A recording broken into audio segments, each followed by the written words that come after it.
Over here, and I don't think we have any respondents present, but we do have parties, or not parties, but interested persons present on case number 1. Did I gather that right? Okay. But you're here also on the first case, right? Yes, Okay. yes. Okay. So then I will call us to order. We'll start off with the Pledge of Allegiance. I pledge allegiance To the flag of the United States of America and to the republic for which it stands, one nation, under God, indivisible, with liberty and justice for all. And if anybody's going to give testimony, if you'll stay standing and raise your right hand. Do you swear from the testimony you give is the truth, the whole truth, and nothing but the truth? Thank you. And for the benefit of our interested persons, my name is Drew Smith, and I am the Code Enforcement Special Magistrate for the City of St. Cloud. I am not employed by, I am retained by, but I am retained by the city to be an independent fact finder, so I'm not beholden to the city. My decisions here are those of an independent trier of fact. I cannot change the code. All I can do is enforce the code. And the order of proceedings today will be, we will hear from the code enforcement officer. I believe we have the same one on each case. And since we don't have respondents present, we'll likely be ruling entirely on what the code enforcement staff presents to me today. And with that, clerk, you may call our first case. Case number 2023-1951, Club Porfirio Vista LLC owner, location of violation 3545 Allegra Circle, St. Cloud, Florida.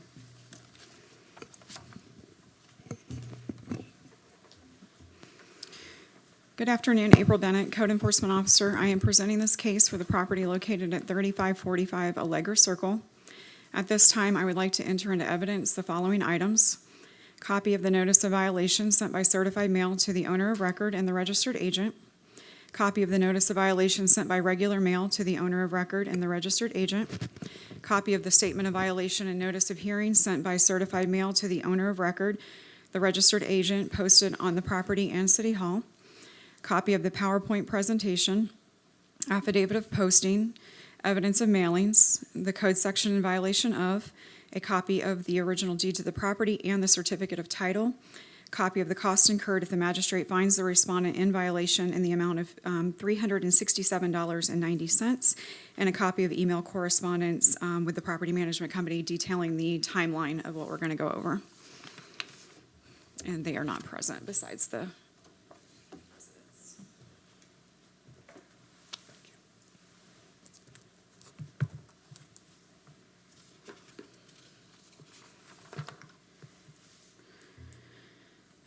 On August 23rd, City Manager Miller received an email from a resident that lives in the community about the conditions of the community. I was asked to follow up on this case. At the time, the only violation I found was high grass and weeds in the vacant field. On October 10th, I received an email from a resident of the community with a picture of high grass and weeds in the vacant field at this location. I did not open a case at this time due to the landscaping being maintained around the residents' homes. I was allowing time for them to address the vacant field. On December 11th, I received an email from a resident of the community stating that the conditions in the community were going downhill. The grass was not being maintained, the clubhouse repairs were not being completed, the entry and exit gates were not operable, and the pool was not being maintained. On December 12th, I completed an inspection and I was able to verify all of the concerns, so a case was open and 9 photos were taken. And I did want to point out, before we start as well, there's going to be references to the pool in here. I did not write up the pool. It was just the sanitation for the pool, but I did have to contact the Department of Health, and they have a separate case open on the community pool.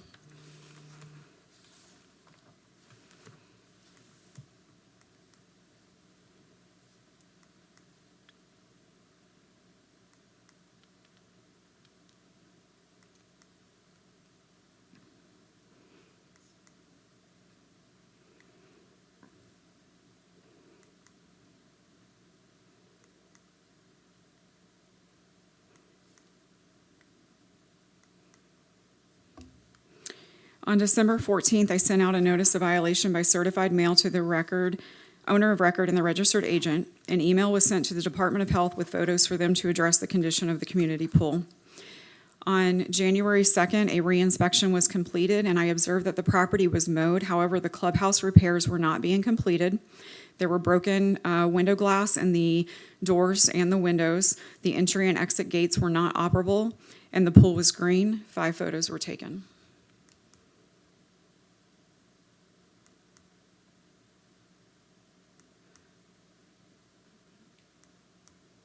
Can you go back one? What am I looking at in that photo? The gates were not operable. They're stuck in that position. So they're broken and staying open, is that the condition? Correct. Okay. Correct. Is there just the one set of gates, or are there multiple sets of gates? The single set of gates, there's an entry and an exit side. Tell me what I'm looking at here. It's, I suspect I can guess, but tell me since it's not really clear from the photo. The pool is a dark green color, so it was just sanitation reasons again for me. That's what I thought, just make sure that is what I was supposed to be looking at. On January 8th, I received an email from a resident of the community expressing concerns that the violations were not being addressed. I explained that there was a process that must be followed and I needed to allow time for compliance. I also advised that the pool information was relayed to the Department of Health and that they had opened a case, but they also had a process to follow. On January 17th, I received an email from a resident of the community advising that the violations were not being addressed. They were inquiring about other options that were available to them, so I suggested that they may want to consult legal counsel. I also completed a re-inspection and was able to verify that the condition of the property had not changed, and 8 additional photos were taken. What am I looking at? That's the control box for the gate. It's broken. It's not operable, so No power to it. no it looks power, like. yeah.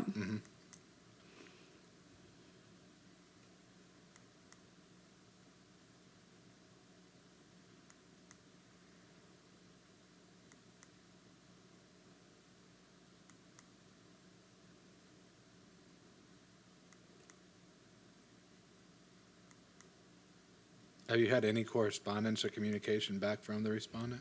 Yes.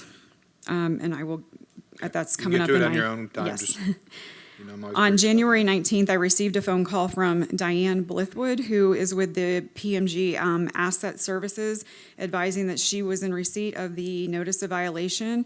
She stated that PMG was the new management company for this community, and they were committed to promptly addressing all of the concerns. I asked that she provide me with an email detailing the timeline for correction, which was also included in what I've turned in. On January 30th, I received an email from Diane detailing how these issues were going to be addressed. I forwarded this email to the residents of the community so they were aware that there was a plan in place to correct the violations. On February 20th, a re-inspection was completed, and I observed that the condition of the clubhouse had not changed. The entry and exit gates were not operable, the pool was green, and 5 photos were taken.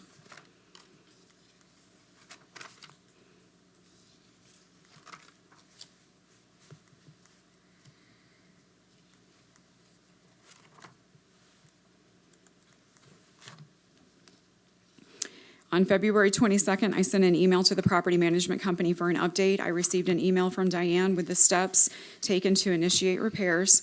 I again forwarded this email to the residents of the community. On April 8th, a re-inspection was completed, and I was able to verify that the exit side of the gate was operable. However, the entrance side was still inoperable. The condition of the clubhouse had not changed. The pool was green. 5 photos were taken.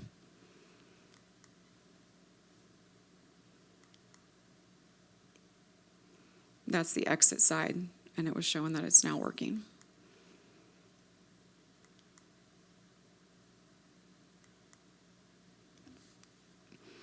On April 18th, I received an email from a resident of the community looking for an update. I again advised that I have procedures to follow, and I ensured the case was being followed up on. On April 19th, I sent out a statement of violation and notice of hearing by certified mail to the owner of record and the registered agent, posted the property and City Hall, completed an affidavit of posting. I also emailed a copy to the property management company, and 12 photos were taken.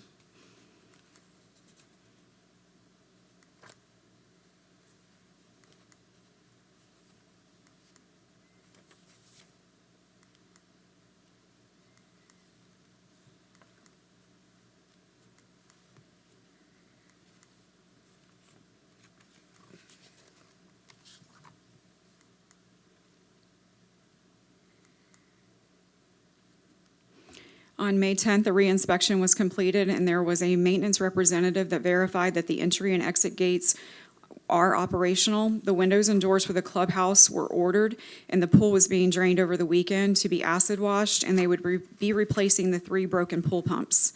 On May 13th, a re-inspection was completed, and the pool water was clear, which cured the unsanitary condition. One photo was taken. I believe.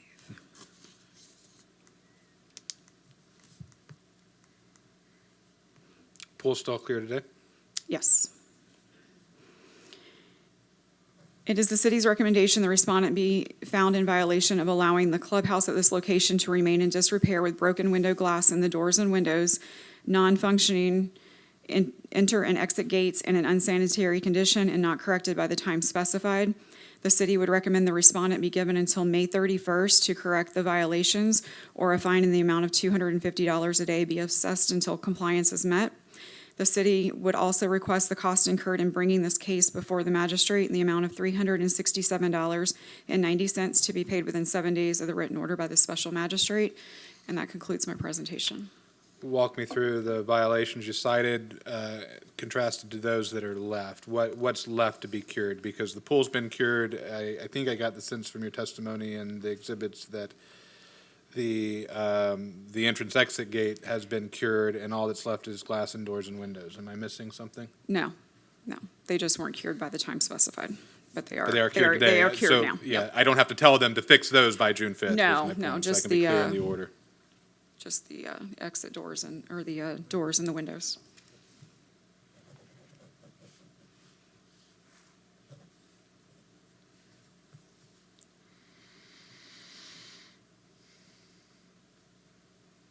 So window glass and doors and windows, that's the remaining outstanding that still has to be cured, right? Correct. Okay. And based on the history of the case, based on the evidence testimony, I find in favor of the city, find that the respondent remains in violation as to the window glass and doors, find that they were in violation regarding the unsanitary condition of the pool and the non-functioning entrance and exit gates to the property, find that they did cure those after the time set in the notice of violation for cure, but prior to today's hearing. And given the length of time the violations remained and the nature of the violations, I find the city's request for $250 per day for each day beyond June 5th, the respondent continues to fail to fix the remaining violation. I will assess that fine, which, just for the benefit of those in the audience, $250 a day is the most that code enforcement can assess on a first violation. I will also order the respondent to pay the administrative costs incurred by the city, which is in the amount of $367.90. That amount will be due to the city within 7 days of the date of my written order. Thank you.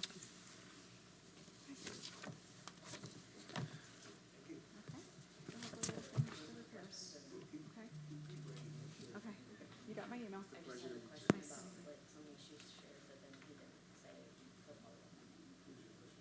Unless there's an objection, I'm happy to hear it, Jack, unless you have any objection. Oh, of code enforcement. Yeah, just because you included a picture of some interior walls, but I'm not sure if that is part of code enforcement. The drywall, we really can't. It was more from the interior. It was showing the window that was broken across. There are some holes in the walls, but with drywall stuff, that's not really in the code enforcement. It was more showing the window that was broken. Okay, and then, in terms of the pool, your enforcement there is sanitation of Correct. it. However, we haven't seen someone come and do like all the chemical treatment yet. Okay. So to me, that's not necessarily sanitary because it's not usable yet by the public. Is that something we need to follow up with the Department of Health? So the Department of Health, I know, has an open case on it. They are actually, last time I spoke with her, they are actively working their case because they have a step-by-step procedure that they have to take as well.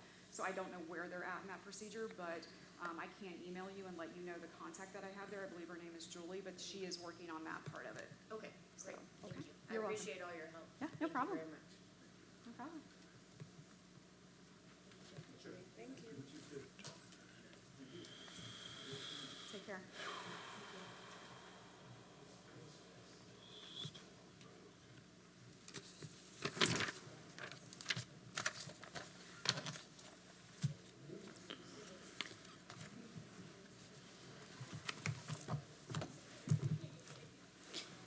Case number 2024-163, Canoe Creek Corners Dollar Tree LLC owner, location of violation, 2325 Old Canoe Creek Road, St. Cloud, Florida. Good afternoon, April Bennett, Code Enforcement Officer. I am presenting this case for the property located at 2325 Old Canoe Creek Road. At this time, I'd like to enter into evidence the following items: copy of the courtesy notice sent by regular mail to the owner of record and the tenant, Copy of the notice of violation sent by regular mail to the owner of record, the tenant, and the registered agent. Copy of the notice of violation sent by certified mail to the owner of record, the tenant, and the registered agent. Copy of the statement of violation and notice of hearing sent by certified mail to the owner of record, the tenant, and the registered agent posted on the property and City Hall. Copy of the PowerPoint presentation, affidavit of postings, evidence of mailings, the code section in violation of, a copy of the deed to the property, and a copy of the cost incurred if the magistrate finds the respondent in violation in the amount of $239.10, and they are not here.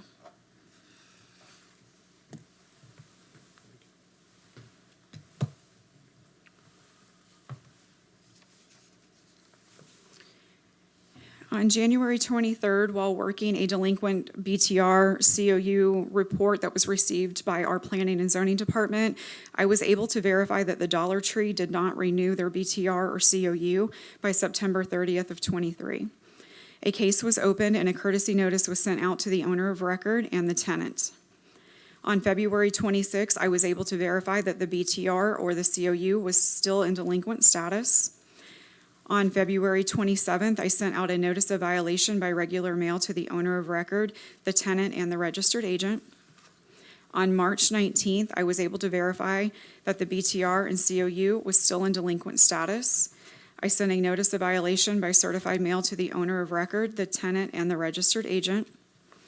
On April 11th, I was able to verify that the BTR and COU was still in delinquent status. I called the store location, and I was advised that I needed to reach out to the corporate office and was provided with a phone number. I called and left a message, but I did not receive a return call.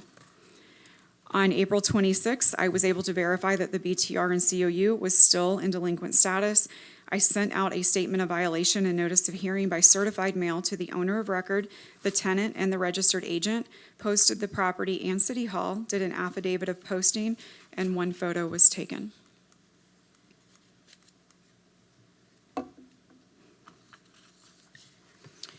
On May 10th, I was able to verify that the BTR and COU is in delinquent status. I would also like to mention that the Dollar Tree has 3 locations here in St. Cloud, and the BTR and COU are delinquent for all 3 locations. The other locations will be presented within the next couple of months if not brought into compliance. It is the city's recommendation that the respondent be found in violation of allowing a business to operate at this location with a delinquent business tax receipt and certificate of use and not corrected by the time specified. The city would recommend the respondent be given until May 29th to obtain the BTR and COU, or a fine in the amount of $250 a day be assessed until compliance is met. The city would also request the cost incurred in bringing this case before the magistrate in the amount of $239.10 to be paid within 7 days of the written order by the special magistrate, and that concludes my presentation. So other than being told to call corporate, have you had any productive or beneficial communication with respondent? No, sir. None? And no word back from quote-unquote corporate? No, sir. Nothing. All right. Based on the evidence testimony, I find in favor of the city, find that the respondent is in violation for allowing the business to operate without business tax receipt or certificate of use. One question about the certificate of use program. So part of that certificate of use is a fire inspection. Am I understanding it correctly? Is there a fire inspection that's performed? I see that. Yes, sir. I assume that was the case. That's how most cities use their certificate of use. So both given the complete lack of cooperation from respondent and the public safety nature of the violation, I am going to award the requested amount of $250 a day for each day beyond June 3rd that the respondent remains in violation. We'll also order the respondent to pay the administrative costs incurred by the city in the amount of $239.10. That amount will be due within 7 days from the date of my written order. Thank you.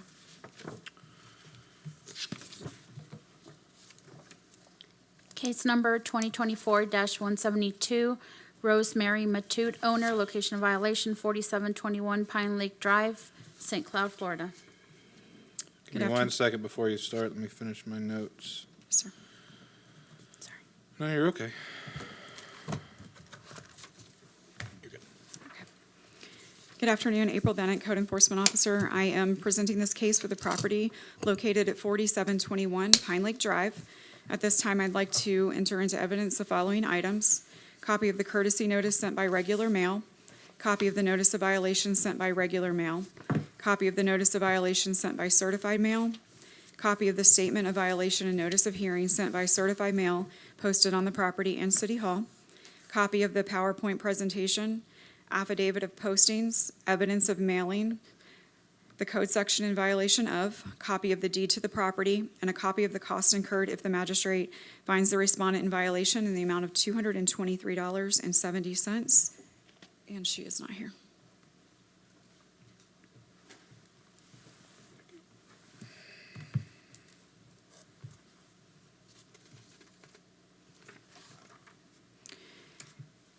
On January 24th, while on routine patrol, I observed construction of a structure at this location. I was able to verify that there was no active permit on record, and one photo was taken.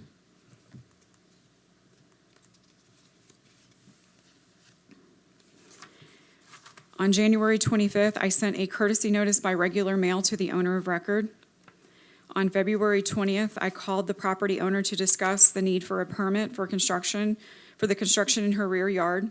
On February 22nd, while in the area on patrol, I observed a roof was added. One photo was taken. On March, Before you move off this photo, Yes, sir. is this new roof over existing structure, or is this expansion of structure? it's the expansion of the structure. I was unsure what it was because that's all that I can see from the road, but she has since brought in photos of what she's doing, and it is an addition. On March 5th, I was able to verify that a permit request had not been submitted for this property. 2 photos were taken.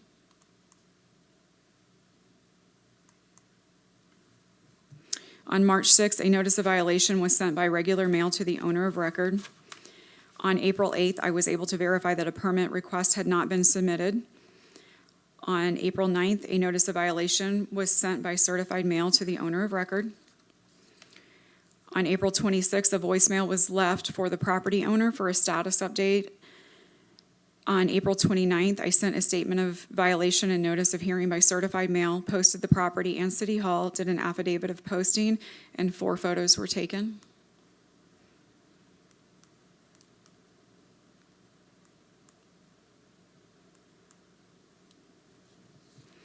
On May 7th, I received a call from the property owner stating that she had contacted the building department about pulling a permit, and they were requesting signed and sealed drawings for the structure. She stated that she contacted 2 architects, and one was out of her price range, and the other quoted 2 to 3 months before they could prepare drawings for her. As of this afternoon, I was able to verify that there still is not a permit submitted for this property. I would also like to mention that this property owner was found guilty in February of '23 for not obtaining a permit for a fence that was installed at this location. This case would have been a repeat. However, I didn't write the case up as that because I didn't notice that there was an additional violation. It is the city's recommendation that the respondent be found in violation of allowing construction without a permit at this location and not corrected by the time specified. The city would recommend the respondent be given until June 14th to obtain a permit, or a fine in the amount of $250 a day be assessed until compliance is met. The city would request that the cost incurred in bringing this before the magistrate in the amount of $223.70 to be paid within 7 days of the written order by the special magistrate, and that concludes my presentation.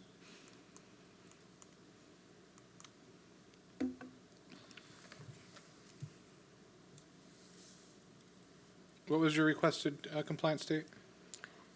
June 4th. I'm sorry, June 14th, yes.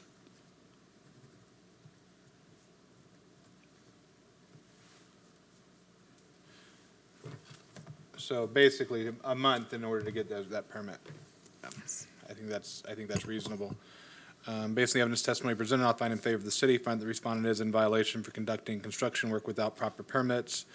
I will allow the respondent until June 14th to obtain the necessary permits for both the work completed and the work that they, I'm guessing, need to finish, right? They're in process. Have they stopped, or is it continuing? She did stop, correct? Okay. Oh, I thought she told you she stopped. So I'm not sure if she Either stopped. way, or they're not. going to have to have Yes. permits for it, and that's Correct. the code case. So they'll have to get the permits until June 14th to obtain the permits.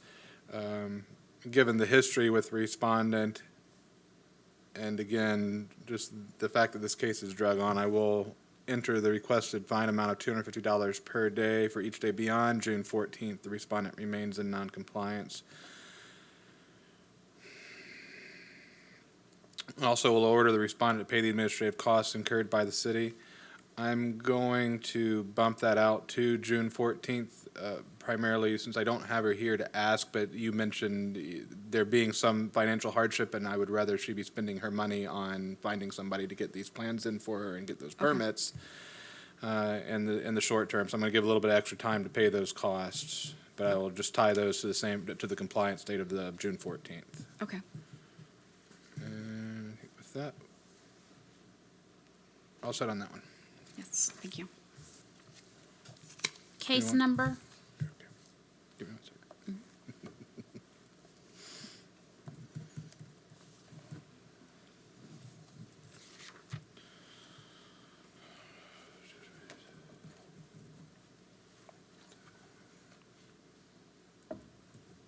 Okay. Case number 2024-478, A. Terrell Enterprise LLC, owner, location of violation 309 17th Street, St. Cloud, Florida. Good afternoon, April Bennett, Code Enforcement Officer. I am presenting this case for the property located at 309 17th Street. At this time, I would like to enter into evidence the following items: copy of the notice of violation sent by certified mail to the owner of record, copy of the statement of violation and notice of hearing sent by certified mail to the owner of record, posted on the property and City Hall, copy of the re-notice statement of violation and notice of hearing sent by certified mail to the owner of record and posted on the property and City Hall, copy of the PowerPoint presentation, affidavit of posting, evidence of mailings, the code section in violation of, a copy of the deed to the property, and a copy of the cost incurred if the magistrate finds the respondent in the violation in the amount of $232.70, and he is not here. Thank you.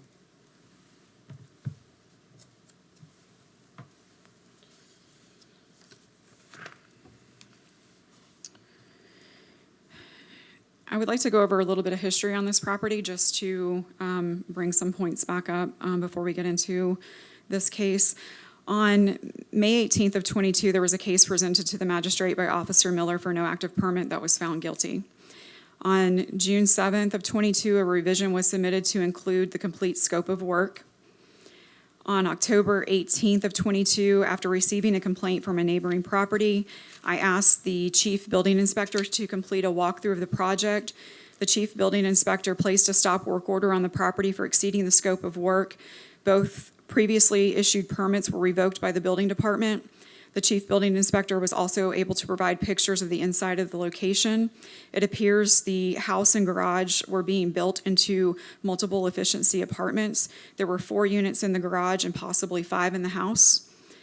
On October 20th of '22, I opened a case on the property for permitted accessory uses and structures, prohibited use and noncompliance, zoning conformity, and LDC for scope of work, and also a repeat violation for no active permit. On November 18th of '22, the previously approved permit for residential repairs and alterations and the roofing permit were revoked. On April 18th of '23, a permit request was submitted for a remodel and an addition.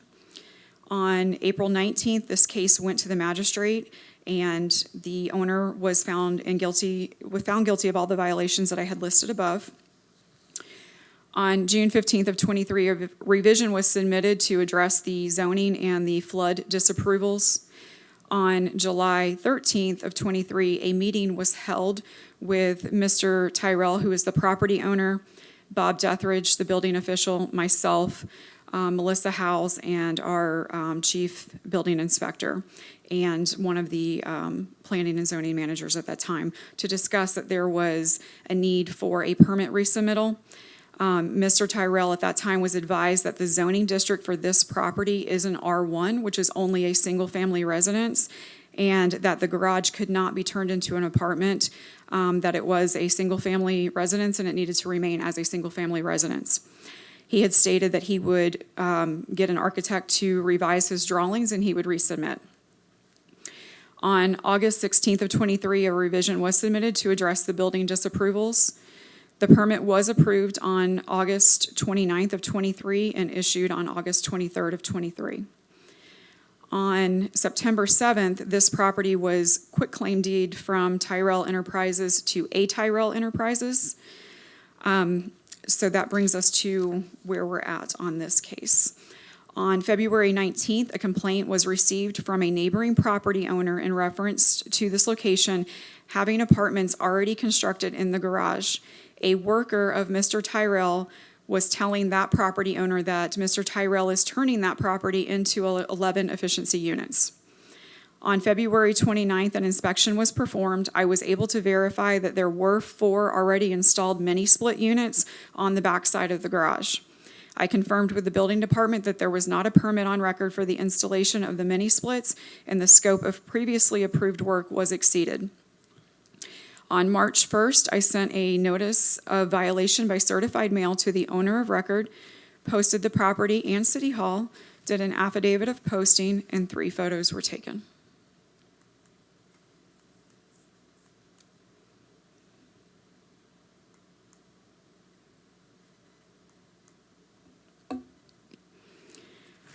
On March 11th, I was able to verify that there was not an application submitted for the mini-splits. On March 19th, I was able to verify that a revision was submitted. However, it did not include any mechanical or electrical plans for the garage. I sent out a statement of violation and notice of hearing by certified mail to the owner of record, posted the property and City Hall, did an affidavit of posting, and 2 photos were taken.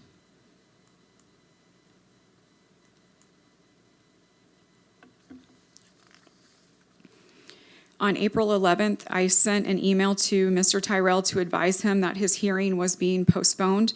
This case was to be presented to the special magistrate on April 17th, but due to the citywide cyber attack, the hearing was postponed. On April 22nd, I sent out an updated statement of hearing and notice of violation by certified mail to the owner of record, posted the property and City Hall, did an affidavit of posting, and 1 photo was taken. On April 26th, the permit was approved and it was paid for and picked up. As of this afternoon, I was able to verify that this permit is still pending a building permit final inspection. It is the city's recommendation that the respondent be found in violation of allowing the scope of previously approved building plans to be exceeded and no active permit for the 4 already installed mini-splits at this location and not corrected by the time specified. The city would also request the cost incurred in bringing this case before the magistrate in the amount of $242.70 to be paid within 7 days of the written order by the special magistrate. And that concludes my presentation. So as to the permit, he's in compliance. Correct. Not part of the case, I understand, but given the history you walked me through, how is the city addressing the fact that he's not going to be able, under current zoning, to turn that into four units? We would have to be able to prove it. So unfortunately, right now, our hands are tied. No, I get all that. I just was curious if there had been any conversation with Mr. Tyrell, if it's getting through to him that he cannot do what he is planning on doing. Okay. We did have a meeting, and he was told that, but I guess he's still moving forward. Okay, based on the evidence testimony received, I'll find in favor of the city, find that the respondent was in violation for the installation of the mini-splits without proper permits, find that the respondent has obtained the permits for the mini-splits, which brings him into compliance with the code enforcement action that was brought. Order the respondent, based on the fact that he did not comply within the time set the notice of violation, will order the respondent to pay the administrative costs incurred by the city. Those costs are in the amount of $242.70. That payment will be due to the city within 7 days of the date of my written order. Thank you. Yes, ma'am, thank you.